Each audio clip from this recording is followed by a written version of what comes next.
Guys, Assalamu alaikum. This is Dr. Namajam again with another very inspirational story of an inspirational personality from Lahore, Mr. Bilal Amjad, who is the founder of an innovative healthcare platform in Lahore, which deals in different types of services, including telemedicine. You can actually find relevant doctors if you're looking for somebody in Lahore or maybe in some other areas as well. That is what we're going to ask today. तो मैं चाहूँगा कि बिलाल साहब अपना तारुफ खुद करवाएं और जितनी भी आपका बैकग्राउंड है तालीमी काबिलियत है the way you started this journey so one of the main intentions of this talk is basically to go through your entire journey and learn from your achievements, learn from your successes and in some cases from your failures as well. तो बिलाल साहब बहुत शुक्रिया आपके आ जाने का. Thank you very much. This is going to be a very useful talk. हम चाहेंगे कि आप बहुत ही निटी ग्रिटी में बारीकी से बयान करें कि आपने किन किन स्टेजेस से गुजर के ये कंपनी कायम की, क्या क्या दुश्वारियां आपको आई, उससे बच्चे जो एंटरप्रेन्योरशिप में वो क्या सीख सकते हैं और क्या ऐसी गलतियां हैं जो आपने की और आप चाहेंगे वो ना करें. तो ऐसी जो भी बातें आपकी जर्नी के अंदर आ रही हैं हम चाहेंगे वो आपसे सुने आज. Thank you very much. Let us hear your story. Thank you so much doctor Najam for inviting me to your show. I hope कि हमारी टॉक जो है वो आपके तमाम स्टूडेंट्स के लिए और ऑडियंस के लिए वैल्यू ऐड करे. I will try my best to share all my best and worst experiences for the audience because both are amazing. दोनों से बहुत कुछ सीखने को मिलता है. So basically first of all मैं इंस्टा केयर के बारे में बताता चलूँ तो यूजुअली मैं इंस्टा केयर को गूगल इन हेल्थ केयर कहलाता हूँ. इसको हम लोगों ने जो कॉन्सेप्ट यूज़ किया था दैट वाज टू मेक, जैसा गूगल आपके लिए इंफॉर्मेशन को एक्सेसिबल बनाता है, रीचेबल बनाता है और एफिशिएंट बनाता है. आप कभी भी कुछ भी कोई भी इंफॉर्मेशन हो आप गूगल से इजीली एक्सेस कर सकते हैं. So the same concept be implemented on health care industry. Health care की सर्विसेज हैं, उनको हम लोगों ने एक्सेसिबल बनाया, उनको हमने एफिशिएंट बनाया और सबसे इम्पोर्टेंट रिलायबल बनाया. इंस्टा केयर को जो डिज़ाइन करने का और डेवलप करने का, इस प्लेटफॉर्म को जो इवॉल्व करने की एक जो जर्नी थी, वो बहुत आप कह लें कि वो सिर्फ मेरी नहीं बल्कि हर घर की कहानी है पाकिस्तान के. यूजुअली हम इसको इस तरह तो देख लें कि हेल्थ केयर में इनोवेशन आई, हेल्थ केयर में एडवांसमेंट हुई, बट इसके पीछे बहुत बहुत पेनफुल एक बैकग्राउंड भी है. वो ये कि बचपन में मेरी एज लाइक बहुत ज़्यादा नहीं थी. I was very young, like 12 और 13 ईयर्स ओल्ड आई गेस, जब मेरे ग्रैंडफादर की डेथ हुई थी. और आपको पता है ग्रैंडफादर का ग्रैंडसन का जो ग्रैंड चिल्ड्रन का एक रिलेशन होता है, वो बॉन्डिंग वो आपकी अपने फादर से भी ज़्यादा स्ट्रॉन्ग होती है. तो वो एक चीज़ थी. सो वो एक वो एलिमेंट था यहाँ पर कि तब उनकी वफ़ात हुई. अच्छा, वो वफ़ात का उस वक्त तो हम छोटे थे, इतना ध्यान नहीं दिया, लेकिन जब मैं computer sciences graduation, I am by the way software engineer, तो स्टडी, तो ड्यूरिंग द ग्रेजुएशन मेरे वैसे ही कुछ हेल्थ सेक्टर के ऊपर हम काम कर रहे थे डीएचए मेडिकल सेंटर के साथ मिलके. तो I came to know about the medication errors thing कि वो कितनी सिग्निफिकेंट है और पाकिस्तान में और पूरी दुनिया में मेडिकेशन एरर्स की वजह से क्या इम्पैक्ट आता है. सो मैंने उसको रिसर्च करना शुरू किया. तो वहाँ पर मेरे जो माइंड में एक चीज़ आई कि मेरे जो दादाजी थे उनकी किडनी फेलियर हुई, जिसकी वजह से उनका डायलिसिस होना शुरू हो गए. तो बहरहाल वो किडनी फेलियर की रीज़न क्या थी. तो मैंने अपने घर से सबसे पहला केस ये जो मिला मुझे, आई वॉज डाउटेड कि कुछ इस तरह का होगा, बट जब मैंने अपने फादर से उसकी जो हिस्ट्री पता की तो basically there was a medication error which जो मुझे डाउट था. और वो बेसिकली एक डॉक्टर ने, बहुत अच्छे बहुत डॉक्टर, आज भी वो बड़े नामी गिरामी वो डॉक्टर हैं, उन्होंने हाई डोजेज मेडिसिन एक दी थी उस वक्त, जिसकी वजह से उनके किडनी फेलियर हुआ. किडनी फेलियर के बाद आपको पता है डायलिसिस होते हैं, एंड आप डायलिसिस से लाइक 3 इयर्स 4 इयर्स वो फिर बोनस है आपके पास ज़िंदगी, जितनी अल्लाह ने आपको मज़ीद उसमें दे दी है, क्योंकि डायलिसिस के बाद ज़्यादा आपके पास मोहलत नहीं होती. तो उस वक्त इतनी एडवांसमेंट भी नहीं थी हेल्थ केयर के इंफ्रास्ट्रक्चर में भी और सारा. तो वो चीज़ मुझे बहुत जब मुझे रियलाइज़ हुआ कि एक मेडिकेशन एरर क्या इम्पैक्ट ये हो सकते हैं, इतना वो बहुत, तब जाके मुझे उसकी पेन और भी ज़्यादा होने लगी. और फिर मैं ये सोचने लग गया कि ये मेडिकेशन एरर्स क्यों होते हैं. अब मेडिकेशन एरर्स जो हैं वो कहने को वो एक डेसिमल के मिसिंग होना एक प्रिस्क्रिप्शन के अंदर, लाइक डॉक्टर ने अगर 2.5 mg की मेडिसिन देनी थी और कुछ केसेस में ऐसा भी हुआ कि उन्होंने 2.5 को इकट्ठा मिला दिया तो 25 mg बन गई. हाई पोटेंसी जो मेडिसिन हैं, जिस तरह नींद की दवाइयाँ होती हैं या इसमें, उनका इम्पैक्ट बहुत ज़्यादा होता है आपकी हेल्थ के ऊपर। तो अगर हम इस वक्त डाटा को देखें तो हर साल पाकिस्तान के अंदर 20 लाख से ज़्यादा लोग जो हैं वो मेडिकेशन एरर का शिकार होते हैं, और ये वो लोग हैं जो मेडिकेशन एरर की वजह से जिनकी डेथ हो जाती है, और ये रिकॉर्डेड नंबर है। अब बहुत सारे इलाके ऐसे हैं जहाँ पर आप रिपोर्ट भी नहीं होती ये चीज़ें, मेजोरिटी एरियाज़ में तो ऐसे ही हैं, और बहुत सारे केसेस इससे डबल आप कंसिडर कर लें जो मेडिकेशन एरर का शिकार होते हैं, डेथ तो नहीं होती लेकिन डिसेबिलिटीज़ लाइक आप कह लें नाबीना हो जाते हैं, कोई ना कोई आप कह लें कि ह्यूमन बॉडी पार्ट उनको जो है वो काटना पड़ता है ड्यू टू रॉन्ग मेडिसिन। अभी हम अगर पिछले 2019 के अंदर ही आप अगर पाकिस्तान में न्यूज़ क्लिप्स निकाल लें तो आपको बहुत सैकड़ों वीडियोस मिलेंगी कि डॉक्टर की गफलत से ये हो गया, डॉक्टर की गफलत से वो हो गया, डॉक्टर की गफलत से ये हो गया। तो देयर आर काउंटलेस फैक्टर्स जो कि इन्वॉल्व हैं इन मेडिकेशन एरर्स में। अच्छा, अब ये चीज़ एक पॉइंट था जिसने मुझे ये रियलाइज़ करवाया कि हेल्थ केयर के अंदर बहुत ज़्यादा काम होने वाला है, और बाकी दुनिया में क्या हो रहा है उसको भी जब कंपेयर किया तो पाकिस्तान में तो बहुत बड़ा नंबर है, इंडिया में भी इसी तरह ही है, वहाँ पर भी बहुत बड़ा इंफ्रास्ट्रक्चर मौजूद है, लेकिन still medication error is a challenge. इसके साथ साथ अगर हम अमेरिका की बात कर लें तो अमेरिका में भी हर साल 4 लाख लोग जो हैं वो मेडिकेशन एरर की वजह से उनकी वफात होती है।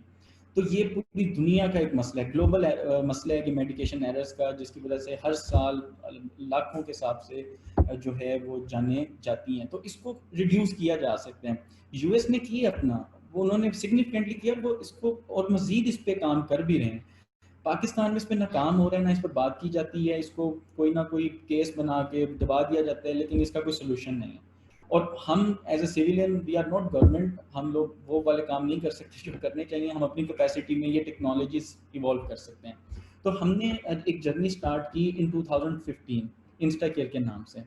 इसका पर्पस था कि हम लोगों ने ना सिर्फ डिजिटलाइजेशन को फ़रोग देना है, बल्कि साथ साथ हम लोगों ने पेशेंट्स के लिए एक ऐसा प्लेटफॉर्म देना है जहाँ पर रिलायबल हेल्थ केयर सर्विसेज हों और वो आसानी उनको ले सकें।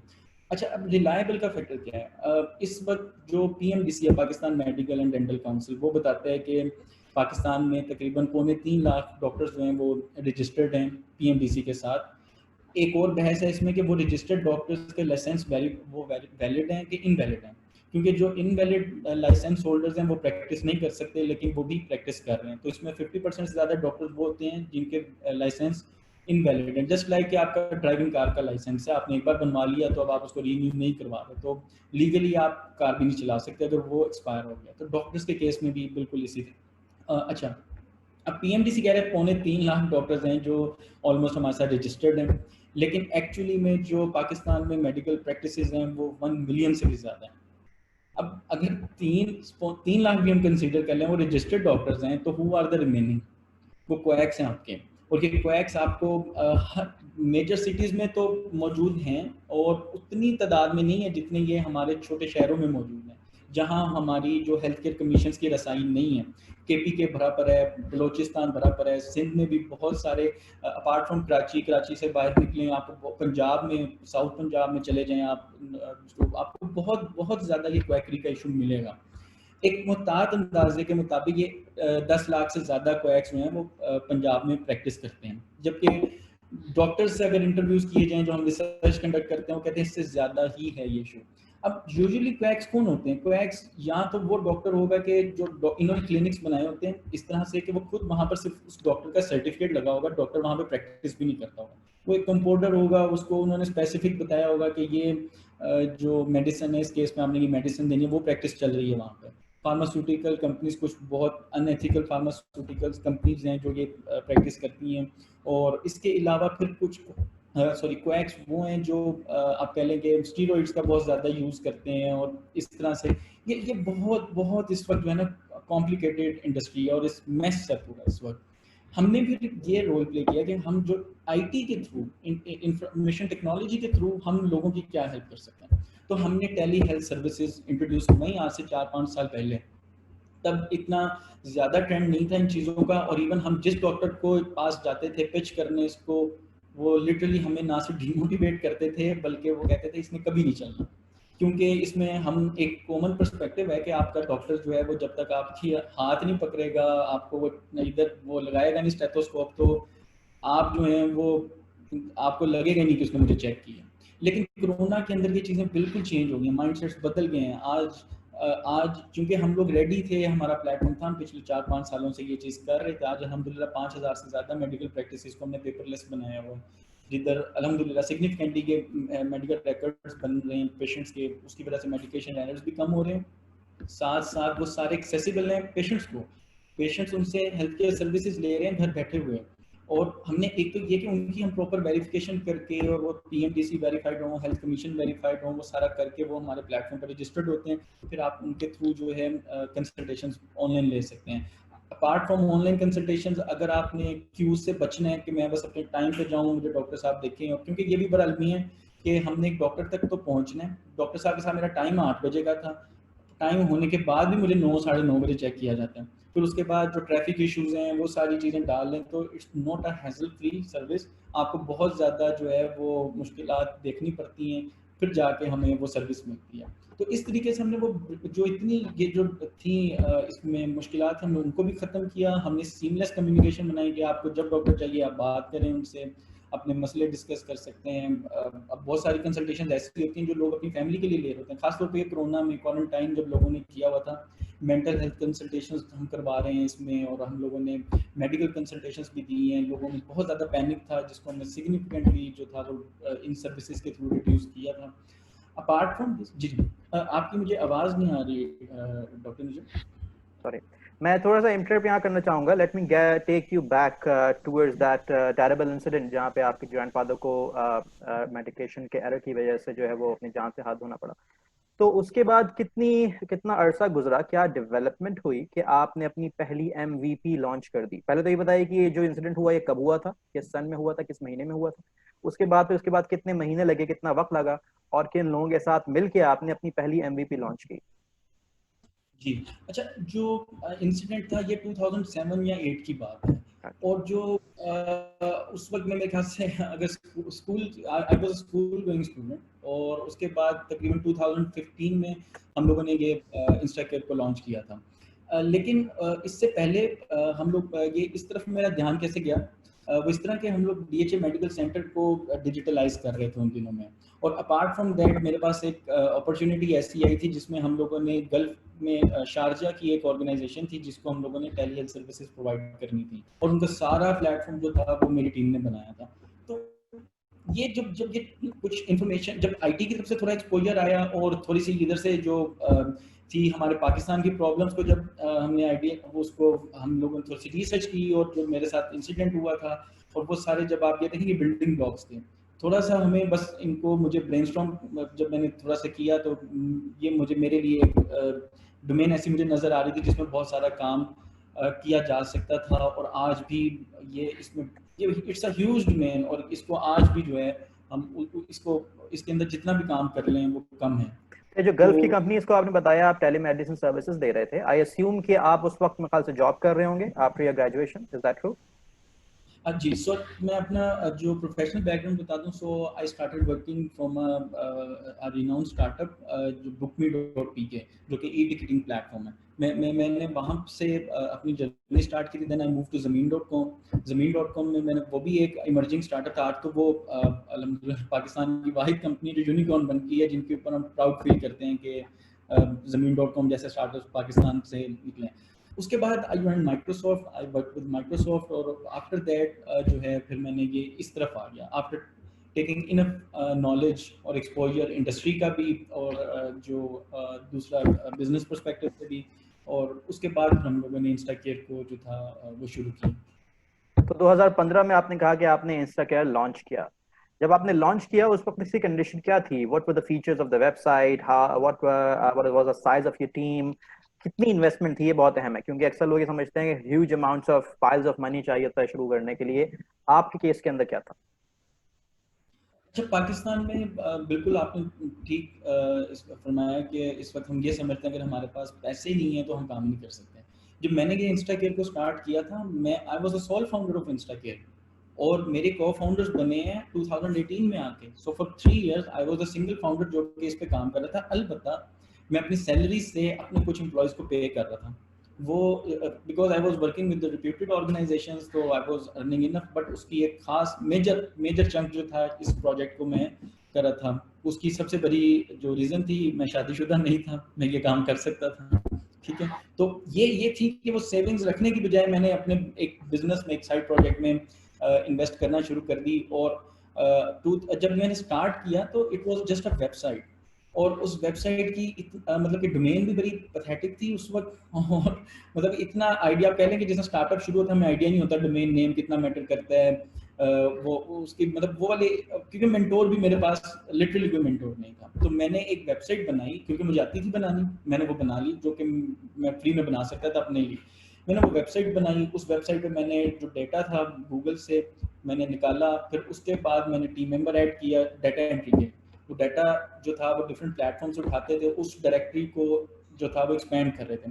दूसरे एंड पे मैं जो मेरा इवनिंग टाइम होता था, इस टाइम के अंदर मैं वो जो डॉक्टर्स की डायरेक्टरी बन गई थी, इस टाइम में मैं उन्हीं डॉक्टर्स को जाके पिच करता था कि आप इस प्लेटफॉर्म पे रजिस्टर्ड हो जाए तो हम पेशेंट्स के लिए एक ऐसा नेटवर्क बना देंगे जो आपसे कंसल्टेशन हासिल कर लेंगे, ऑनलाइन कंसल्टेशन हासिल करेंगे। और हमें बहुत रेजिस्टेंस मिली, बहुत ज़्यादा। आप कह लें कोई 50-100 डॉक्टर्स के पास जाने के बाद कोई एक मानता था, और वो भी जब कंसल्टेशन का टाइम आता था, मैं ये कर रहा हूँ, मैं वो, मेरे साथ पेशेंट बैठे हुए हैं, because market was not ready eight that time. Telemedicine का डॉक्टर्स को आज भी नहीं पता। आज भी लिटरली हम जब डॉक्टर्स को बताते हैं तो अभी इतनी अवेयरनेस क्रिएट हो गई है, येट डॉक्टर्स जो हैं वो इस तरफ नहीं आते। यूथ को पता है जो कि इंटरनेट सेवी हैं, लेकिन बहुत सारी जगहों पे हमें चैलेंजेस आते हैं, doctors don't want to do this. तो उस वक्त आप अंदाज़ा लगा लें कि आज से 5 साल पहले ये कितने स्फीयर चैलेंजेस थे जो हम लोगों ने। लेकिन इन सब के बावजूद हम डीमोटिवेट नहीं हुए। मैं अकेला स्टार्ट किया, लेकिन विद इन 6 मंथ मैंने एक टीम मेंबर ऐड किया। उसके बाद ये टीम जो थी 3 लोगों पे एक्सपेंड की। लेकिन ये सब वो लोग आ रहे थे मेरी टीम के अंदर जो मतलब कि जिनको मैं देख सकता था कि ये फ्यूचर में मेरे साथ लंबा जा सकते हैं, ठीक है। ये ऐसे नहीं आ रहे कि बस अभी 2-3 माह की इनको इंटर्नशिप नहीं दे रहे हम लोग, हम प्लान करते, मैं अपना विजन शेयर कर रहा था, उस विजन की बेस पे मैंने एक टीम बनाई थी। इसके ऊपर भी डिस्कशन करते हैं, टीम के भी बड़े चैलेंजेस हैं। तो उस टीम के 3 बंदों की टीम से फिर हम 5 हुए, 5 से फिर हम लोगों ने 6-7 इस तरह से गए, फिर ग्रो करने लग गए। और आज अल्हम्दुलिल्लाह हम लोग पाकिस्तान के हर शहर में हमारी सर्विस भी मौजूद है। हमारे 5000 से ज़्यादा क्लिनिक जो डिजिटलाइज्ड हैं, और दिन की हम हज़ारों कंसल्टेशंस में करवा रहे हैं। Excellent. That is very inspirational. Okay, let me put a bit of a structure to what you just told me, from my understanding. तो 2007 में unfortunate incident हुआ, लेकिन उस वक्त से आपने जहन बना लिया कि I'm going to have to do something in this area. और फिर जब 2015 में आप ग्रेजुएशन कब हुई आपकी, किस सन में? When did you मैं graduate? I was graduate. ये जबरदस्त हमने पॉइंट डिस्कस किया। मैं ड्यूरिंग द ग्रेजुएशन में साथ में फुल टाइम जॉब भी कर रहा था, जो All right. मेरी जो अपनी ग्रेजुएशन है वो 2015 की है। I am graduate of COMSATS city Lahore.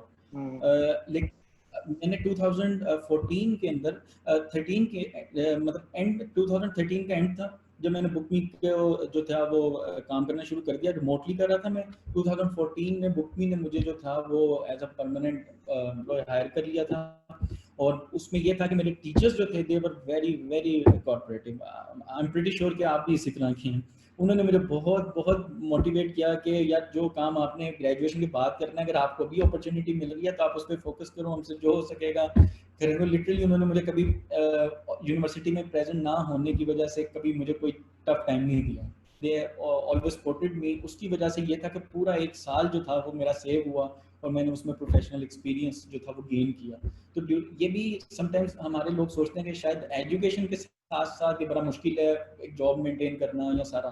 लेकिन आप देखें कि वो अब यूनिवर्सिटी में आप सुबह जाते हैं 8:30 बजे, 4-5 बज जाते हैं आपको वहाँ से आता।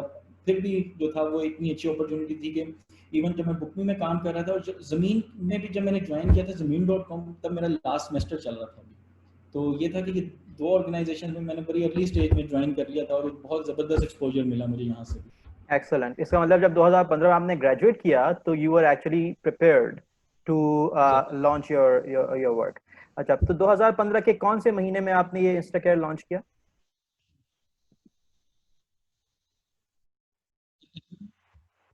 Sorry, I couldn't hear you. सितंबर 2015 में आपने शुरू किया। अगले 6 महीने की डेवलपमेंट्स क्या थी? आपने कहा मैंने डेटा एंट्री शुरू की, तो ये डेटा एसेंशियली डॉक्टर्स के एड्रेसेस और फोन नंबर्स थे, आई गेस। उसमें से कुछ ऐसे होंगे जो कि राजी हो गए टेली मेडिसिन कंसल्टेशन के ऊपर, बाकी ने रेजिस्ट किया, इज दैट ट्रू? नहीं, इसको थोड़ा सा मैं मजीद एक्सप्लेन करता हूँ। जब मैंने सितंबर में जब मैं इस पे काम शुरू किया, तो सबसे पहले मैंने इसका वेब प्लेटफॉर्म खड़ा करना शुरू किया, और तकरीबन 1 महीने के अंदर अंदर मैंने बहुत बेसिक वर्जन उसका लॉन्च कर दिया, डोमेन लेके उस पर लगा दिया। अब मैं सिर्फ डाटा एंट्री कर रहा था तमाम उन सोर्सेज से जो इन्फॉर्मेशन इंटरनेट पे अवेलेबल थी। वो इन्फॉर्मेशन थी, उनका नाम था, उनकी तस्वीरें थी, कुछ की नहीं थी, और उनके क्लिनिक के एड्रेसेस थे, टाइमिंग्स थी, और उनकी स्पेशलाइजेशन थी, वो डिजीजेस थे, वो क्या क्या ट्रीटमेंट करती हैं। ये इन्फॉर्मेशन इंटरनेट पे मौजूद थी, स्क्रैप भी की जा सकती थी, लेकिन मसला ये था कि ये हेल्थ केयर इंडस्ट्री है। मैंने खुद उन डॉक्टर्स को जब कॉल किया, बहुत सारे नंबर्स बंद थे, बहुत सारी इन्फॉर्मेशन अपडेट होने वाली थी, जैसे क्लिनिक पहले कहीं था, आप कहीं था। ये बड़ा चैलेंज आया कि मतलब 1000 डॉक्टर्स खुद मैनुअली एंटर किए हैं, कोई एल्गो यूज नहीं किया, कुछ नहीं किया, और उसके बाद रियलाइज हुआ कि ये तो डाटा आधे से ज्यादा तो ये डाटा ही रखते हैं। तो फिर तब रियलाइज हुआ कि नहीं, अकेला बंदा ये नहीं कर सकता, आपको एक टीम मेंबर और करने सिर्फ। और हमने स्टार्ट में सिर्फ डाटा एंट्री करके अपना प्लेटफॉर्म खड़ा किया था। उसकी थोड़ी सी ऑर्गेनिक रीच ऑटोमेटिकली बन, तब इतनी सर्चेज वगैरह नहीं होती थी इन चीज़ों के ऊपर। इंटरनेट इतना आम, इंटरनेट तो भी ये पिछले 3-4 सालों में ज़्यादा इसका यूज़ हुआ है, लेकिन उस वक्त भी था, लेकिन बहुत ज़्यादा नहीं था। इवन ज़मीन.com, पाक व्हील्स की वेबसाइट से भी बड़ी, आप कह लें कि वो बिगनर लेवल पे थी। तो उन दिनों की ये बात मैं बता रहा हूँ आपको। सही है। तो 1 साल के अंदर आप 1 से 3 या 4 टीम मेंबर्स हो गए, यानी कि अगर हम बात करें 2015 सितंबर में हमने शुरू किया, 2016 सितंबर में क्या सिचुएशन थी? 2000 सितंबर में, सॉरी, तब तक हम तकरीबन 5 लोग थे। अच्छा, ये 5 लोग में 3 तो हम फुल टाइम थे, 2 हमने इंटर्न रखे थे। तो वो अच्छा। जो इंटर्न्स थे उनको, अच्छा, मेरा अभी भी आज भी इंस्टाकेयर में एक मेरा जो हायरिंग का प्रोसेस होता है, बाकी टीम्स तो अपना अपना करती हैं हायरिंग, लेकिन जब मुझे करनी होती है, मैं हमेशा पेड इंटर्नशिप देता हूँ सबसे पहले। उस पेड इंटर्नशिप का पर्पस ये होता है कि हम अपने अकॉर्डिंग उस बंदे को ट्रेन करें कि हमें रिक्वायर्ड क्या है, क्योंकि टैलेंट को जितना अच्छा टैलेंट हो ठीक है, लेकिन आपको उसको दोबारा से एक बार अपने अकॉर्डिंग करना पड़ता है। हम 3 माह की इंटर्नशिप्स ऑफर करते हैं, पेड इंटर्नशिप्स होती हैं, और उसके अंदर ट्रेनिंग्स, प्रॉपर ट्रेनिंग्स चल रही होती हैं उनकी। और अच्छा, ट्रेनिंग्स के बाद फिर आफ्टर 3 मंथ्स हम ये देखते हैं कि अब इसको हम लोग परमानेंट हायर कर लें। तो ये हमने करियर पाथ भी बनाया हुआ है कि एक स्टूडेंट फ्रेश ग्रेजुएट जो है वो हमारे पास आता है, ट्रेंड होता है, और हमारे पास ही हायर भी हो जाता है। और ये प्रैक्टिस मैंने एक्सीलेंट। तब। अच्छा, एक ये ट्रांजिशन होता है from working for a company to having your own company. इस ट्रांजिशन के ऊपर डिफरेंट डिबेट्स हैं। कुछ लोग ये अस्यूम करते हैं कि अगर आपको फुल कमिटमेंट शो करनी है तो you have to resign from your job and give full time to your startup. लेकिन कुछ लोग सेफ प्ले करते हैं, जिसको हम अफोर्डेबल लॉस प्रिंसिपल भी के नाम से पढ़ते हैं। तो उनका कहना है कि नहीं, पहले हल्का हल्का आप पार्ट टाइम शुरू करें, और फिर एक पॉइंट आता है कि जहाँ पे आप कहते हैं कि now I can actually resign from my job and work full time. आपके केस में क्या हुआ? अब बिल्कुल ये मेरी जॉब तो चल रही थी इंस्टा केयर, उससे जो रिमेनिंग टाइम बचता था उसमें कर रहा था मैं, क्योंकि स्टार्ट में मुझे एक एमवीपी तैयार करना था, मुझे कोई, और इवन आप लिटरली मुझे एमवीपी का मीनिंग भी नहीं पता था उसको कि एमवीपी क्या होता है, लेकिन एक सोच थी कि यार सबसे पहले एक छोटी सी प्रोडक्ट बनाते हैं, उसको मार्केट में टेस्ट करिए। फिर तो बाद में जब ये इन स्टार्टअप सर्कल में मैं एंटर हुआ और वो सारी चीजें, तब पता चला कुछ एमवीपी होता है, कुछ ये होता है, वो सारी चीजें प्रिपेयर थी। उस वक्त तो ये था कि बस प्लेटफॉर्म बनाए छोटा सा कि जिसपे बस इंफॉर्मेशन सर्च हो, डॉक्टर सर्च हो, आप प्रॉब्लम हैं वो मैं एमवीपी तैयार किया था पार्ट टाइम में अपनी। और बस उसमें, लेकिन ये था कि बहुत चैलेंजिंग भी हो गया था। ऐसा नहीं है कि बहुत इजी है, सुनने में बड़ा अच्छा लगता है कि यार सुबह जो है, और मेरी यूनिवर्सिटी भी थी, यूनिवर्सिटी में बेशक मैं आता जाता इतना नहीं था, but still I have to show the presence, वो वाली चीज़ मेंटेन करना, फिर फुल टाइम एक जॉब की कमिटमेंट थी।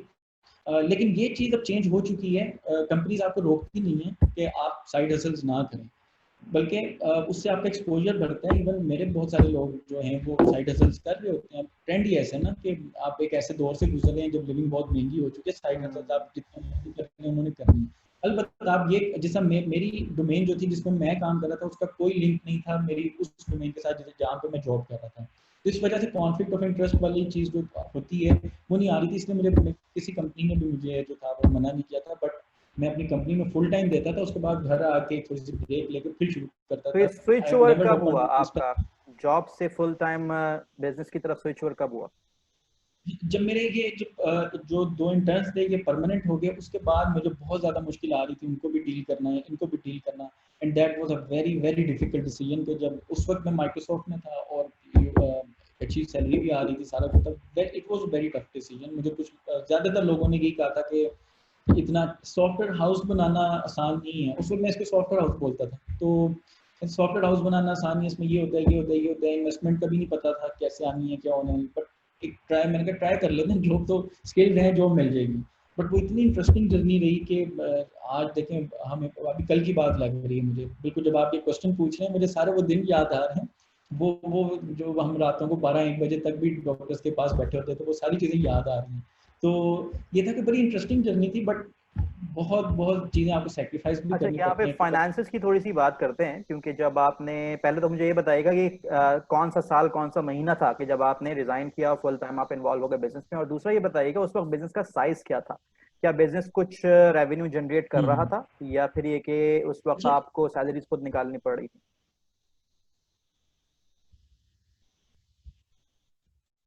जो एक्चुअली में जब ये 2015 में हमने शुरू तो कर दिया था, लेकिन इंस्टा के 2017 में जाके रजिस्ट्रेशन करवाई थी, क्योंकि आप देखेंगे इतने अर्ली डेज थे कि रजिस्ट्रेशन वगैरह की भी जरूरत महसूस नहीं हुई कि जी कंपनी को रजिस्टर भी कराया जाए, ये सारा कुछ। तो 2017 फरवरी 2017 को मैंने जो था इसको रजिस्टर कराया था, तभी मैंने सारी जगहों से क्विट कर दिया हुआ था, अब फुल टाइम इंस्टा केयर थी। बिकॉज आई ज्वाइंड है इंक्यूबेशन सेंटर, जिसने जहाँ पर ये गाइडेंस मिलती रही, मेंटोर्स, लकीली अच्छे मेंटोर्स भी मिल गए जिन्होंने गाइड वगैरह करते रहे कि नहीं आपको फुल टाइम जॉब नहीं करनी साथ। और देखिए वही चीज़ थी जिसने सबसे ज़्यादा हेल्प की थी मुझे, बिकॉज अब मेरे पास कोई और सोर्स ऑफ इनकम नहीं रहा था। अब मेरी ब्रेड एंड बटर जो था वो इंस्टा केयर ही था, लेकिन उससे पहले मेरे पास मल्टीपल सोर्स ऑफ इनकम थे जिसके थ्रू मुझे फाइनेंस आ रहे थे। बूट स्ट्रैपिंग चल रही थी, कोई इन्वेस्टमेंट नहीं थी, कुछ नहीं था, सारी बूट स्ट्रैपिंग थी। कुछ प्रोजेक्ट्स हम लोग करते थे, उन प्रोजेक्ट्स, अच्छे प्रोजेक्ट्स, उन प्रोजेक्ट्स की जो भी अर्निंग होती थी वो फिर मैं इस तरह अपने जो एम्प्लॉयज़ थे उनको करता था। तो ये सिलसिला चल रहा था। और इवन 2017 में रजिस्ट्रेशन करवाने के बाद भी कुछ अर्सा हम ऐसे ही चले थे। तो आपका जो स्विच ओवर हुआ वो 2017 के बाद हुआ फुल टाइम टुवर्ड्स बिजनेस? कौन से महीने में रफली, अगर आपको याद हो? When did you completely switch over? Can you So what month of जी मैं 2017 did you completely switch over? February February, okay, February 2017.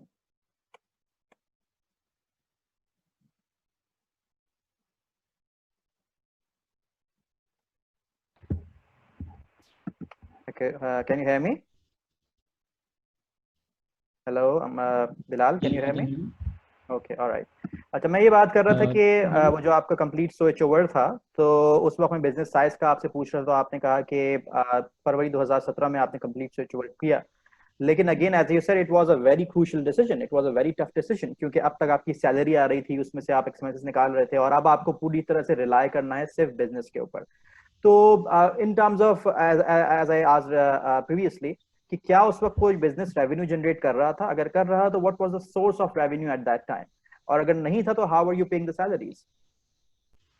So team size, जब मैंने 2017 में जब मैंने क्विट की थी अपनी जॉब से, टीम साइज मेरा चेंज नहीं हुआ था, टीम साइज वही था। बट अब मेरी टीम एक्सपेक्ट कर रही थी कि उन्होंने 2 साल तक लगा दी है, थोड़ा सा अप्रेजल होना चाहिए।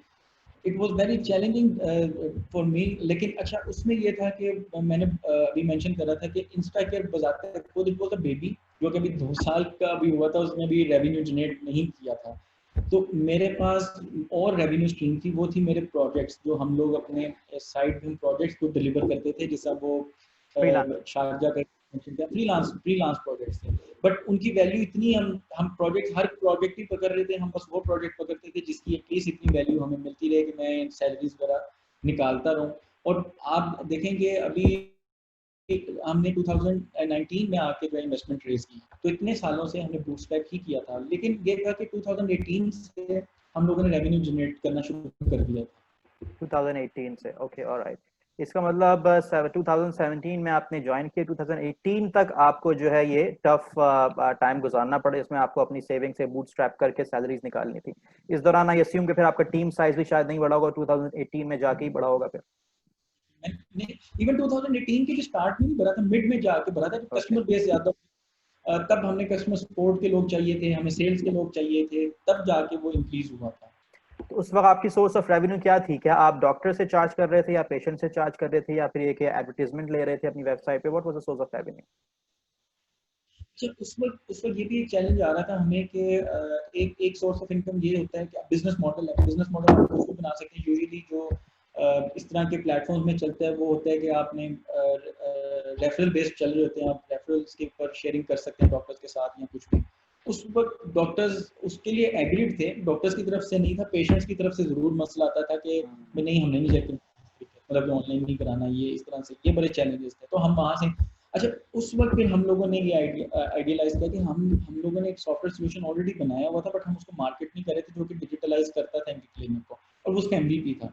वो बस इतना काम कर देता था कि डॉक्टर की अपॉइंटमेंट शेड्यूल कर देता था और पेशेंट को SMS चले जाता था और पेशेंट का रिकॉर्ड जो था वो सेव होता था, बस इतना था। हमने इसी को सेल करना शुरू कर दिया और हमें नहीं पता था कि वो डॉक्टर्स की एक नीड थी कि उनको वाकई एक सोल्यूशन चाहिए था, जो वो अभी वो कॉपियों के अंदर जो था वो लिख रहे थे अपॉइंटमेंट्स की डेट टाइम और ये सारा, तो ये बिकना शुरू हो गया हमारा। तो हमने फिर इसको जो था अपनी एक और प्रोडक्ट बनाई।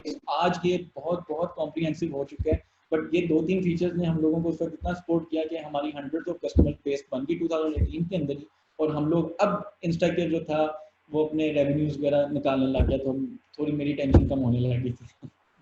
एक्सीलेंट। अच्छा, आपने कहा कि आपने 2019 में गालबन फंडिंग रेस की, तो उसका थोड़ा अहवाल बताइए कि वो कैसे मुमकिन हुआ, जो फंडिंग आपको मिली, जो देने वाले थे उन्होंने आप में ऐसा क्या देखा, और ये कि इस हवाले से क्या एडवाइस करना चाहेंगे उन लोगों को who are seeking funding at the moment? Okay so मेरी ऐसा नहीं था कि इन्वेस्टमेंट मुझे चाहिए नहीं थी, इन्वेस्टमेंट बिल्कुल चाहिए थी। और जिस तरह आपका अगर एक ऐसा, और फिर 4-5 साल हो गए थे, अब मुझे भी थोड़ी सी वो मुझे फील होता था कि पता नहीं मैं कुछ गलत तो नहीं कर रहा कि मैंने इन्वेस्टमेंट अभी तक रेज नहीं की, जबकि कंपेटिटर्स जो थे वो बिलियंस ऑफ डॉलर्स की इन्वेस्टमेंट रेज कर रहे हैं, उस वक्त हम बिल्कुल भी कुछ कर रहे थे। अच्छा 2019 के अंदर मैं basically Instacare was incubated in National Incubation Centre Lahore, LUMS के अंदर ये सिचुएटेड है। अगर कोई लाहौर के लोग देख रहे हैं आपका शो तो दे कैन गो देयर और वो अपना इंक्यूबेट करवा सकते हैं स्टार्टअप।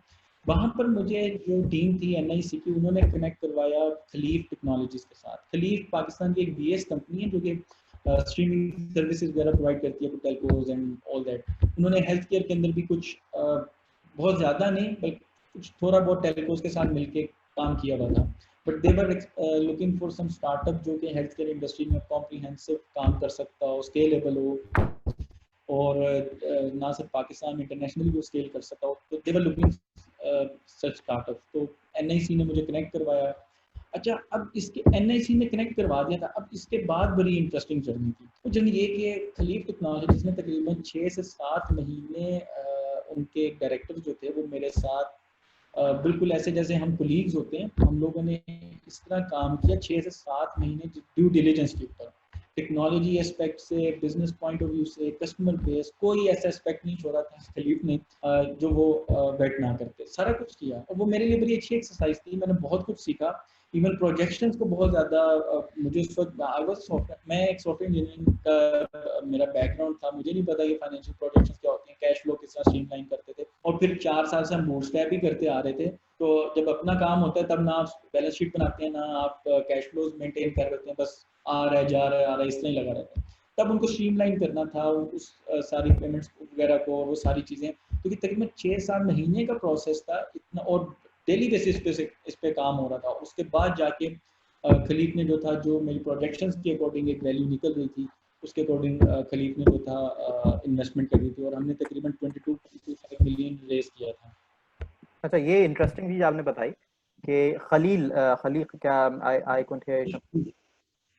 तो इन्होंने आपके साथ मिलके आपके स्टार्टअप को बेसिकली थोड़ा स्ट्रक्चर किया, उसके अंदर ड्यू डिलिजेंस का आपने बात की, तो customer due diligence I suppose उसके ऊपर काम किया, कुछ में खास उसके अंदर फैक्टर्स ऐड किए, उनको शेप अप किया, और जब आप इस काबिल हो गए कि यू वर एक्चुअली प्रेजेंटेबल, तो उसके बाद फिर आपने मेरे ख्याल से पिच किया और फिर फंड रेज किया। Is that true? अच्छा खलीफ थोड़ा सा डिफरेंट था, खलीफ ने मेरे से आज तक प्रेजेंटेशन नहीं ली थी, ऑलराइट। मतलब मेरे पास इन्वेस्टमेंट भी आ चुकी हुई है, और लेकिन मैंने आज तक खलीफ को प्रेजेंट नहीं किया था।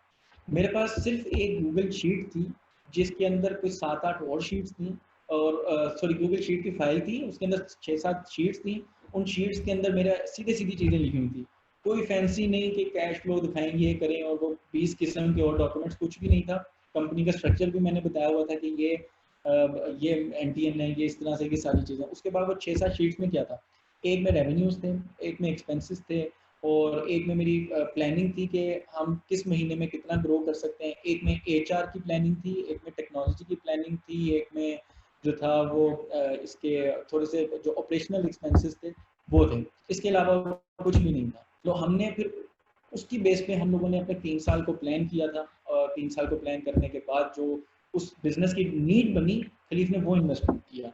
और लिटरली जब मैंने इन्वेस्टमेंट रेज करने गया था उनके पास, तो मैं बहुत कम इन्वेस्टमेंट रेज कर रहा था, लेकिन इस प्रैक्टिस के बाद 6-7 महीने के बाद मेरी इन्वेस्टमेंट ऑलमोस्ट डबल हो गई थी, और खलीफ ने वो डबल इन्वेस्टमेंट मेरे स्टार्टअप में की थी। मेरी उस वक्त जब मैं शुरू में गया था, मेरी इसकी हाफ थी नीड, क्योंकि मैंने इतनी डिटेल में प्रोजेक्शन वगैरह नहीं की। खलीफ ने की टीम बैठी, उन्होंने वो स्ट्रक्चर किया जैसा आपने मेंशन किया, उसके बाद जो नीड निकली वो उससे डबल थी। बट उन्होंने ये नहीं कहा कि आप स्टार्ट में इतने पैसे मांग रहे थे कितने हो गए, बट उन्होंने देखा ये नीड है, इसकी बेसिस हम इतना स्केल कर सकते हैं, और वो स्केलेबल था। तो उन्होंने वो जो न्यू इन्वेस्टमेंट की मेरी वो बन रही थी आस्क, उन्होंने उसके अकॉर्डिंग इन्वेस्ट कर दिया।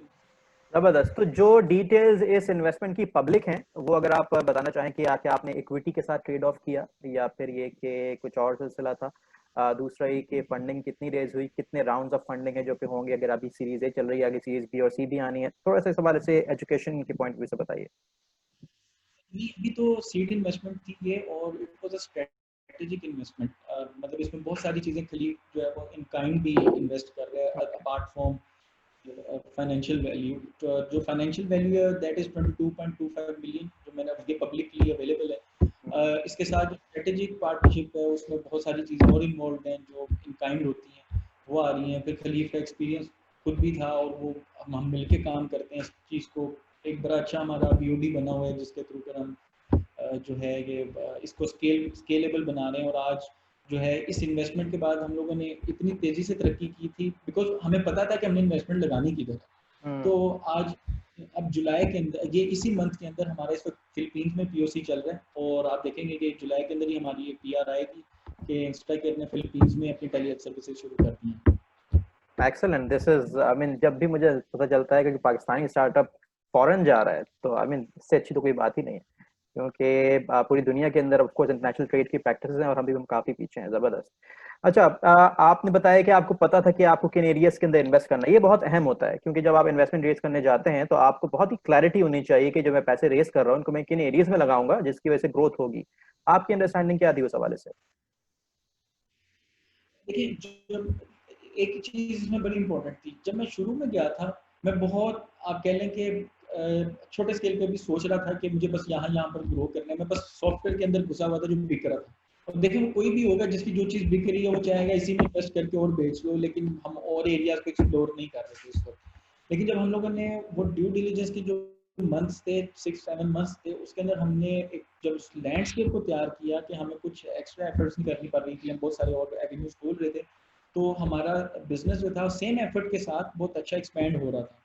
तो तब जब हम मुझे अब ये 6-7 महीनों के अंदर ये क्लियर था मुझे भी, मेरे इन्वेस्टर को भी, कि इंस्टा केयर ने मार्केटिंग पे कितना लगाना है, एचआर पे कितना लगाना है, टेक्नोलॉजी प्लेटफॉर्म पे कितना लगाना है, हर चीज का एक प्रॉपर बजटिंग वगैरह बिल्कुल परफेक्ट। तो हम आज भी हम अपने प्लान के मुताबिक ही चल रहे हैं। कोरोना की वजह से चेंज जरूर आया, बट जो स्टार्ट था जो सारा, हम बिल्कुल अपने प्लान के मुताबिक चल रहे हैं। अब वो जो और एक प्लान चीज है, बड़ी अगर मैं यहाँ आप पर शेयर कर, जी जी प्लीज गो अहेड। जी जी, मैं ये शेयर करना चाहूँगा कि यूजुअली मैंने देखा था कि जब मेरे जो कोलीग्स थे इन स्टार्टअप इकोसिस्टम, वो लोग जब पिच कर रहे होते थे, या इवन मैं भी स्टार्ट में, हम एक बहुत बड़ी मिस्टेक करते हैं। वो मिस्टेक ये है कि हम सिर्फ इन्वेस्टर को अट्रैक्ट करने के लिए हम उसको बहुत फैंसी नंबर्स दिखाते हैं, जो कि शायद रियलिटी में अचीव करना मुश्किल होगा। इसी वजह, और देखें, जो इन्वेस्टर है उसने वो पहला हमारा स्टार्टअप जो है उसको नहीं देख रहा, उसने बहुत सारे स्टार्टअप्स को ऑलरेडी वो देख चुका होता है, प्रोजेक्शन भी देख चुका होता है, ही कैन टेल कि ये बंदा सही बोल रहा है कि नहीं। तो एक चीज़ जो थी, जो मैंने प्रैक्टिस की थी डे वन से, मैंने जो मैं कर सकता था मैंने उसका भी 80% बताया था, कि ये मैंने इनको अपना 100% नहीं बताया था। मैं जो भी मुझे लग रहा था मैंने उसमें भी 20% का क्वेश्चन रख के उससे मुझे ये था कि यार अगर मिल जाएगी तो ठीक है, नहीं मिलेगी तो फिर इसी तरह चलेंगे आगे, फिर देखेंगे। उसका ये फ़ायदा हुआ कि आज मैं अपनी उन चीज़ों, अपने टारगेट्स को बहुत इजीली अचीव कर लेता हूँ, क्योंकि मैंने उसको इस तरीके से क्वेश्चन रख के प्लान किया था। कुछ फैंसी नहीं था। अगर आप मैं अगर प्रोजेक्शन दिखा सकता तो वो कुछ भी फैंसी नहीं था। स्टार्ट में मैंने इतने इतने बड़े नंबर लिखे हुए थे, लेकिन जब वो मैंने इसको जो था आइट्रेशंस के बाद, और ये भी जो गाइडेंस देने वाला था खलीफ खुद था, क्योंकि वो इस इंडस्ट्री के थे, उनका ये बैकग्राउंड था। दे नो के सैस के अंदर जो है आप इतने बड़े वैल्यूज जो कस्टमर हैं इतने ज़्यादा नहीं ला सकते, तो हमने उसको मज़ीद जो था वो कम करते गए और हमने एक ऐसा नंबर निकाल लिया कि हम वो 100% अचीव कर सकते हैं।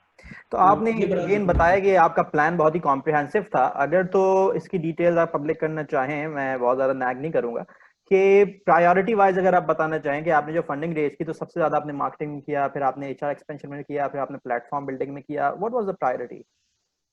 अच्छा, प्रायोरिटी की ज़रूर मैं शेयर कर सकूँ। अच्छा, उसमें ये होता है कि जो मेरी मेरी नीड थी, सबसे पहले देखें आपने ब्रेनस्टॉर्मिंग करनी है कि इस वक्त मेरे बिजनेस को चाहिए क्या। देखें, मैंने स्टार्टअप को ये सीखा है कि startup is just like a baby. अगर देखें वो 1 साल का उसकी नीड डिफरेंट है, वो 2 साल का उसकी डिफरेंट है, वो 3 का डिफरेंट होती जा रही है। मेरा जिस स्टेज पे खड़ा हुआ था, मुझे ये पता था मुझे कस्टमर इंक्रीज करने के लिए कहाँ पर स्पेंड करना है, और मुझे अपने प्लेटफॉर्म को ग्रो करने के लिए 2 ही तो चीज़ें थी। इनोवेशन में हम इनोवेशन थी और दूसरा कस्टमर मार्केटिंग थी। तो मार्केटिंग नंबर 1 थी, क्योंकि उसमें हम लोग अभी वो स्पेंड ही नहीं किया हुआ था। मार्केटिंग नंबर 1 थी, और दूसरी चीज़ जो थी वो टीम थी। थर्ड जो था वो हमारा अपना प्लेटफॉर्म था। इनसे ज़्यादा हम किसी और चीज़ पे नहीं गए। ओके, चलें, आपने मार्केटिंग का जिक्र किया, तो मार्केटिंग के हवाले से थोड़ा बात करते हैं कि शुरू से हम चले आते हैं पीछे 2015 तक, सितंबर 2015, उससे लेके अब तक आपकी मार्केटिंग स्ट्रेटजी क्या रही है? क्या शुरू में कुछ और थी, बाद में आपने कुछ रियलाइज किया कि नहीं यार, we are not doing well, we should do it this way, तो क्या आपने स्विच किया? तो overall what was the marketing strategy? जो जो स्टूडेंट्स आपके इस वक्त सुन रहे हैं मैं, और वो काम कर रहे हैं, स्टार्टअप्स हैं उनके, वो मेरी इस चीज़ को रिलेट कर सकेंगे अपने साथ।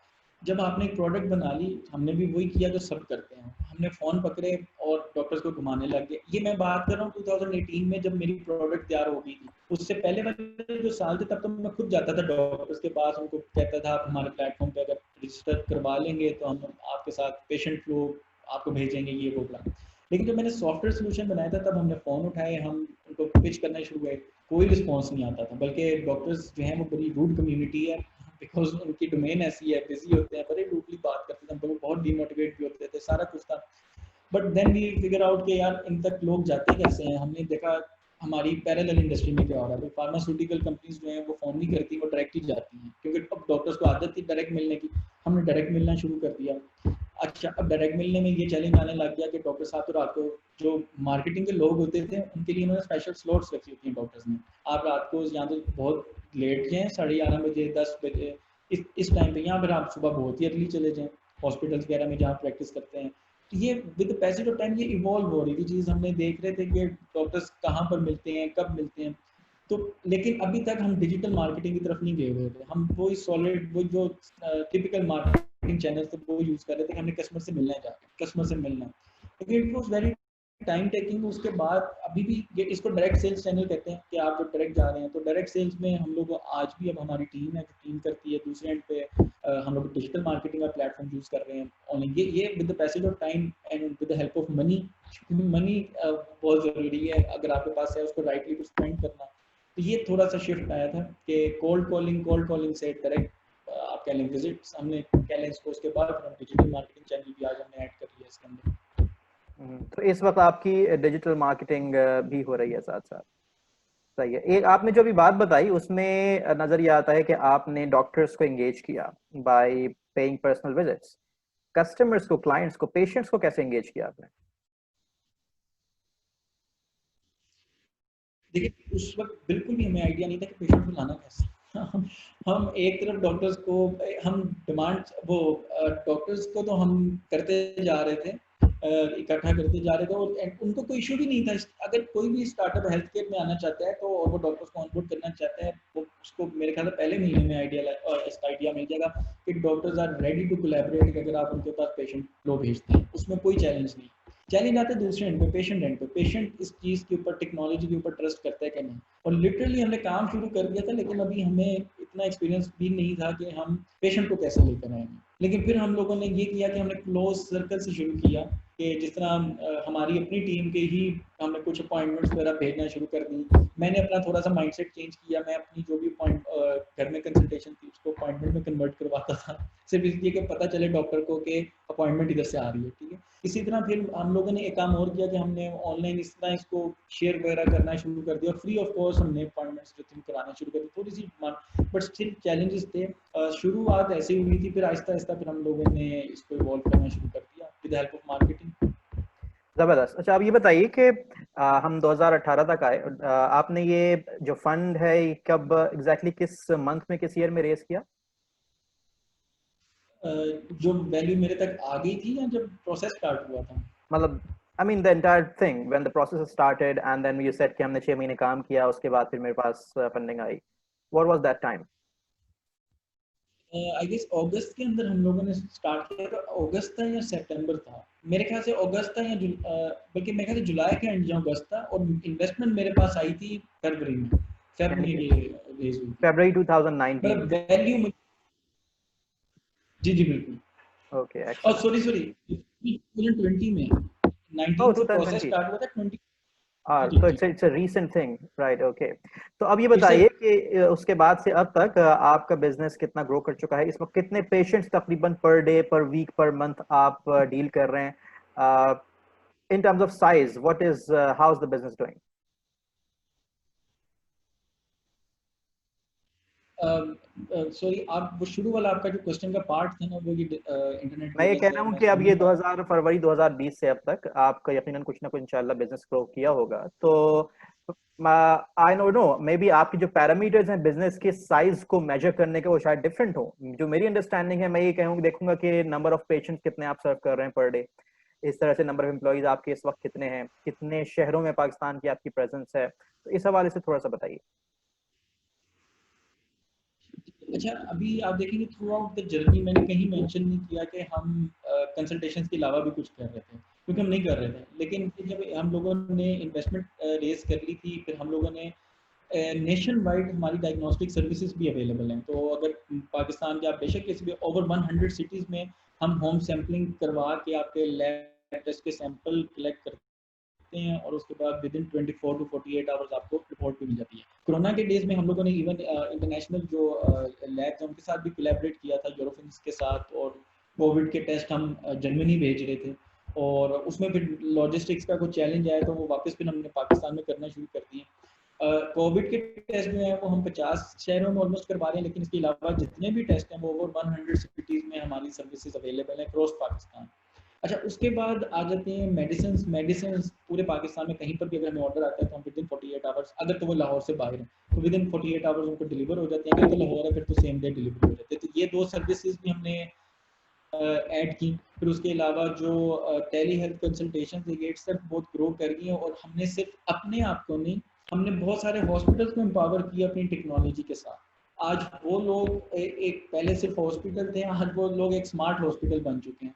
ये जब कोरोना आया, कोरोना के अंदर अच्छा हमारे साथ एक चैलेंज ये भी है कि हमने इन्वेस्टमेंट रेज की, एक पूरा 8-6-7 महीने का वो प्लान तैयार किया। उस प्लान के बाद हम लोगों ने वो इन्वेस्टमेंट रेज की थी, और उसका 1 महीना गुजरा था कि अभी कोरोना आ गया था। फेब के अंदर पाकिस्तान में भी लॉकडाउन नहीं हुए थे, लेकिन मार्च में जाके ये लॉकडाउन भी शुरू हो गए थे। तो और वो सारे बिजनेसेस जो हमारे टारगेटेड कस्टमर्स थे, वो सारे बिजनेसेस बंद होने लग गए थे। Doctor Nizam, can you hear me? Yes yes, I can. Okay okay. तो ये कोरोना की वजह से आप देखें, अभी रिसेंटली हमने इन्वेस्टमेंट रेज की, और वो सारा प्लान एक बार जो था हमारा वो, और इतने महीनों की मेहनत जो थी वो खराब हुई थी। लेकिन उसका ये था कि अगर आप लोग थोड़े से प्रोएक्टिव हों तो आप लोग एक कॉन्टीजेंसी प्लान तैयार कर लेते हैं। तो जबकि कोरोना चाइना तक आया था, हमारा कॉन्टीजेंसी प्लान तैयार था कि हम लोगों ने करना क्या, पाकिस्तान में गया। और सबसे पहले हमारी यही मार्केट जो थी वो हिट हुई थी, क्योंकि हमारे क्लिनिक्स बंद होने लगे, हॉस्पिटल्स बंद होने लगे।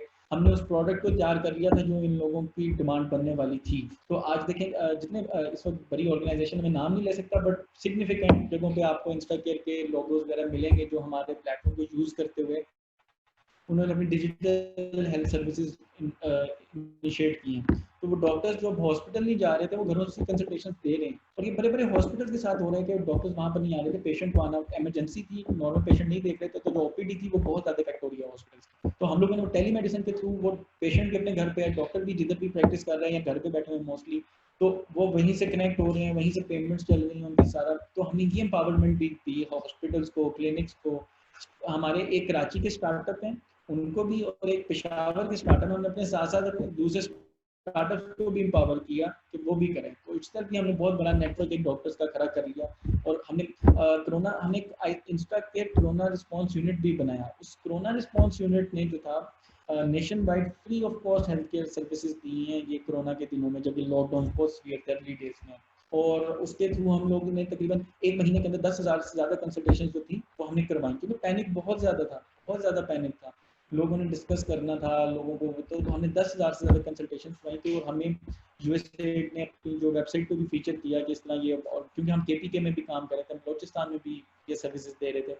अब ये वो इलाके हैं जहाँ पर आपको स्पेशलिस्ट भी नहीं मिलेंगे, वहाँ पर ये बहुत बैकवर्ड एरियाज है, लेकिन वहाँ पर भी हम टेली हेल्थ सर्विसेज जो थी वो प्रोवाइड कर रहे थे। ये इतनी रेडीनेस थी हमारी, तो ये उस वजह से हमारे कॉन्टीजेंसी प्लान ने भी काम किया उस वजह से।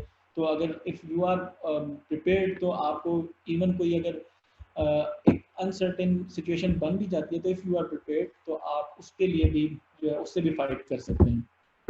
तो मेरा अगला क्वेश्चन इसी हवाले से था कि जो आपकी एक्सपेंशन हुई नेशन वाइड, वो किन हब्स के थ्रू हुई? तो आपने जिक्र किया हॉस्पिटल से आपने कांटेक्ट किया, जो एग्जिस्टिंग स्टार्टअप्स हैं उनसे कांटेक्ट किया, इस तरह से अपना नेटवर्क आपने पूरे शहर के अंदर बनाया। सही है। वैसे तो आप हल्का सा इशारा दे चुके हैं, लेकिन मैं आपके अल्फाज में दोबारा सुनना चाहूंगा कि अगर मैं आपसे कहूं कि कोई 2-3 मेजर माइलस्टोन्स बताएं अपने बिजनेस जर्नी के, कि जो आप समझते हैं कि बहुत ही क्रूशियल साबित हुए, वो क्या माइलस्टोन्स होंगे? अच्छा, माइलस्टोन्स की अगर बात करें वो तो बहुत सारे हैं, बट जो जिनको अभी कोरोना के दिनों के अंदर जो था हमारे लिए एक माइलस्टोन ये भी था कि हम अपना प्लेटफॉर्म, ये टेक्नोलॉजी के पॉइंट ऑफ व्यू से हम माइलस्टोन कंसीडर करते हैं कि इससे पहले हमने टेली कैंप्स वगैरह तो करवाए थे, जिसमें हम दिन में 500 जो था पेशेंट हमने सर्व किया था। मानसेरा के एक हमारी केस स्टडी है कि हम लोगों ने जो था मानसेरा में एक तबोली गांव है जो कि पहाड़ों के ऊपर है, और वहाँ से जो उनका विलेजर्स थे वो 2 घंटे की हाइकिंग करके नीचे आबादी में आते थे, जहाँ पर एक क्वैक डॉक्टर बैठा होता वहीं चेकअप करवाते थे। कोई स्पेशलिस्ट वगैरह का नामो निशान भी नहीं था। वो डॉक्टर भी पता नहीं था कि वो कंपाउंडर था, नोबडी नोज, क्योंकि वहाँ पर कोई इस तरह का दायरा नहीं। तो हम लोगों ने लाहौर में हमारे जो हब थी, हमने यहाँ से वहाँ पर डॉक्टर्स कनेक्ट करवाए थे, लाहौर से वहाँ पर लाइव सर्विसेज जा रही थी, और वहाँ पर मेडिसिन थी, सारा कुछ था, और उनको हम लोगों ने full day free of cost जो थे मेडिकल चेकअप्स करवाए थे through our telehealth services. अच्छा, ये चीज़ें तो हम लोगों ने की हुई थी, लेकिन कोरोना रिस्पॉन्स यूनिट के थ्रू हम लोगों को बहुत बड़ा एक चैलेंज आने वाला था कि हमारे साथ मेजर जो थे अब हब्स क्रिएट हो गई थी। जैसे खैबर मेडिकल यूनिवर्सिटी जो है, वहाँ का जो पूरा टेली हेल्थ यूनिट था वो इंस्टाकेयर चला रहा था। गवर्नर ऑफ जो केपी के थे उन्होंने इनॉग्रेट भी किया था उसको। अब उधर केपी के का सारा वॉल्यूम जो था वो डॉक्टर साइड से भी और पेशेंट साइड से भी वो इंस्टाकेयर की सर्विसेज के ऊपर चल रहा था, मतलब इंस्टाकेयर के प्लेटफॉर्म के ऊपर था। और अपार्ट फ्रॉम दैट पंजाब में हम लोग खुद बहुत ज़्यादा एक्टिव थे, और सिंध में भी हम लोगों ने कुछ स्टार्टअप के साथ मिलकर ये चीज़ की थी। तो यहाँ पर पहला माइलस्टोन तो ये था कि हमें एक ऐसी टेक्नोलॉजी हम लोगों ने खड़ी कर दी थी कि जिस पे बिल्कुल सीमलेस कनेक्शन हुए। डजेंट मैटर कि एक दिन में 1000 हो रही हैं या एक दिन में 1500 हो रही हैं, बिल्कुल हर पेशेंट साइमल्टेनियसली उन लोगों के लिए। ये इससे ये टेक्नोलॉजी हम लोगों की एक माइलस्टोन था कि एक ऐसी टेक्नोलॉजी बना लें, इन हाउस हम लोगों ने बनाई हुई है, जिसके थ्रू हम ये टेक्नोलॉजी का माइलस्टोन एक हम लोगों ने अचीव किया। इसी तरह हमारा बिजनेस के माइलस्टोन भी हैं कि हम लोगों ने कुछ ऐसी ब्रेक थ्रू चाहिए था हम लोगों को कि ये जो टेली हेल्थ सर्विसेज जो हैं जो पहले एक्सेप्ट नहीं हो रही थी, जो अब एक्सेप्ट हुई हैं, तो वो एक माइलस्टोन था जो कि स्ट्रेटेजी के बगैर नहीं होने वाला था। और हमारी वो स्ट्रेटेजी जो थी वो बड़ी सक्सेसफुल गई थी, जिसकी वजह से वो तमाम हॉस्पिटल जो पहले हमें सुनने को तैयार नहीं थे, आज वो हमारे सबसे अच्छे कस्टमर्स बने हुए हैं। जबरदस्त। तो मेरे पास 2 मिनट रह गए हैं, तो मैं एक क्विक क्वेश्चन आपसे कहता हूँ। अगर आप जो कुछ आपने किया 2015 से आपने स्टार्ट किया, माशाल्लाह 5 साल तकरीबन आपको गुजर गए, लेट्स से आपको चांस मिलता है दोबारा ये जर्नी करने का, क्या ऐसा है जो कि आप डिफरेंट करेंगे? सबसे पहले जो मैंने सीखा मैंने ये सीखा कि शायद मैं सॉफ्टवेयर इंजीनियर हूँ तो मैं सॉफ्टवेयर हाउस बना सकता हूँ। मतलब स्टार्ट में मैं इसको सॉफ्टवेयर हाउस कहता होता था, लेकिन ये नहीं है, अब तो ये डिफरेंट जर्नी। मैं समझता था कि एक सॉफ्टवेयर इंजीनियर सॉफ्टवेयर हाउस बनाता है, ऐसा नहीं है। मैं अगर मैं वो दोबारा 2015 में जाऊँ तो सबसे पहले मैं चीज़ बेचना सीखूंगा, इसके अलावा और कोई चीज़ नहीं है। Selling. अगर आपको बेचनी आती है आप कुछ भी कर सकते हैं। So that is the only thing that you think you're going to change if you go back. The rest of the things that I think happen according to your plan, you're happy with them. Yes, please. तो हमारे पास MVP भी थी शुरू में, आपको जैसे मैंने mention किया, लेकिन हम लोग सेल नहीं कर रहे थे उसको। तो ये चीज़ जो थी जो सेल्स स्ट्रेटजी थी, अब किसी ने भी अगर बिजनेस शुरू करना है सबसे पहले वो अपनी चीज़ बेच के देखे। स्किल्स वगैरह इतना मैटर करते हैं, लेकिन सेल सबसे ज़्यादा मैटर करती है। अच्छा, फेलियर्स की हमने बात नहीं की, तो एक तो फेलियर आपको नजर आ रहा है कि शायद आपने सेलिंग शुरू में बहुत अच्छी नहीं की, और कोई ऐसे मेजर फेलियर हुए जिससे आपने बहुत कुछ सीखा?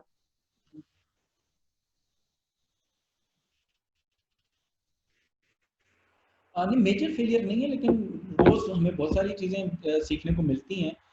कई बार ऐसा भी होता है कि जो अब जैसा हमारे पर असल में हमारी डोमेन बड़ी सेंसिटिव है, लाइक हमारी प्लेटफॉर्म अगर बैठ जाए तो बहुत सारा पेशेंट, बहुत सारा डॉक्टर जो है वो, और वो क्रिटिकल होती है चीज़, तो वो इफेक्ट होते हैं इसमें।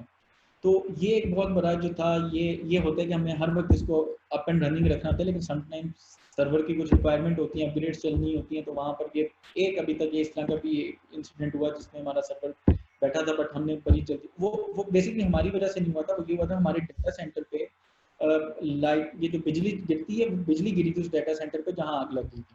वो तकरीबन 10 घंटे के लिए हमारा सर्वर डाउन रहा था, तो फिर हमने बैकअप सर्वर को ऑन करके तो वो सारी चीज़ें रिकवर की थी। और एक अभी कोरोना के अंदर एक इंसिडेंट ऐसा हुआ था कि जिसमें ये जो जर्मनी वाले टेस्ट थे, हमने एक टेस्ट था, बड़ा क्रिटिकल पेशेंट था जिसको बहुत सीवियर बुखार था। हम